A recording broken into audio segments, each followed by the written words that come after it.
When we tend to think of failure, we tend to think of not achieving the outcome that we were hoping for. So maybe we didn't get that job that we really, really wanted. Maybe we got rejected by someone who we asked out on a date. Maybe we spent hours and hours and hours editing a YouTube video for it to only get 20 views. Yeah, maybe that's happened to you. I was thinking the other day that I generally don't think of failure as being this big thing anymore, and I was trying to unpack why that is.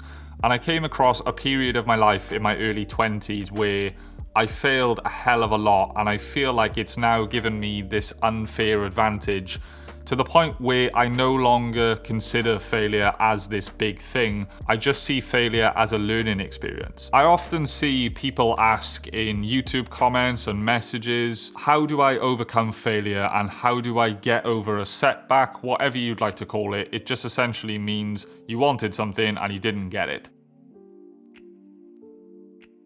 Okay, so story time. Back in my first year of university, so I would have been 18 or 19 years old, which is, quite a while ago now. I went to Belgium for the weekend to go to a festival called Tomorrowland. Now, if any of you have ever seen the after movies for Tomorrowland, it is this magical place where there's loads of people from loads of different countries. I think there's around 200 countries which attend, and everyone just gets together to enjoy a weekend full of sets by all the DJs that you could imagine. It is probably the biggest festival in the world, and thinking back, I probably had the best weekend of my life. I remember walking around Tomorrowland and just going from stage to stage to stage and just seeing all of my favorite DJs, and it just felt amazing. And I came back and I thought, why can't I do that? I had no musical experience. I obviously loved dance music, and I remember I just came back from Tomorrowland and said to my brother,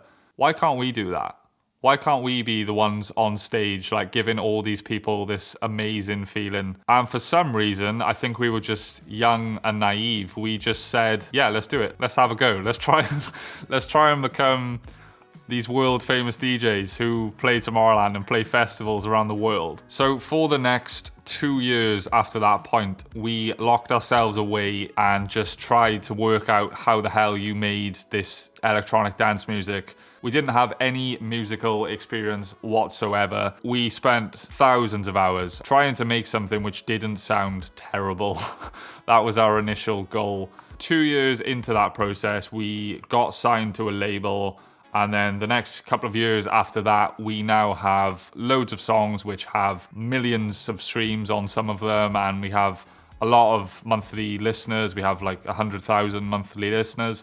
And you would look at us and think, oh, they're really successful. And from that experience, what you don't see on the outside is the countless rejections. All of the demo rejections, those constant failures, those constant setbacks. And I often feel like that period of my life just gave me this new perspective on failure, because I failed so much. I failed every single day. I remember working on songs with my brother for weeks and weeks and weeks just to send it to a label, to be lucky to get a response sometimes. And the response was always, hi, thanks for sending your demo. Unfortunately, at this point, it's not what we're looking for as a label. Be sure to send again. And that was if they were, kind enough to reply to us. But we got rejected so many times. I mean, so many times, like 50 to 100 demos, just rejection, rejection, rejection. And it got me very, very comfortable with failure. It got me very comfortable with this idea of rejection and just hearing the words no